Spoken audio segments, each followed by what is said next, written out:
အားလုံးပဲမင်္ဂလာပါကျွန်တော်ဒီနေ့ရောင်းပေးခြင်းတဲ့နိုင်လေးနှလုံးကတော့ဒါ simple လေးဖြစ်တယ်ပေါ့နော် brush work ဘက်ကိုသွားတဲ့ classic style နိုင်လေးနှလုံးဖြစ်ပါတယ်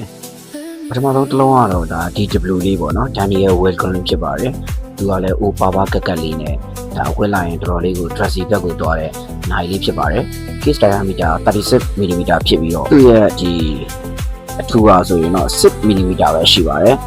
6mm ဆိုတာတော်တော်လေးကိုပါတယ်ပေါ့နော်တင်လိုက်ရင်လက်ပေါ်မှာလုံးဝကတ်သွားပါတယ်ဒီနိုင်လေးကတော့ original leather ကျူသူ့ရဲ့ original DW ခေါင်းလေးပါပါမှာဖြစ်ပါတယ်အကုန်လုံး original ပေါ့နော်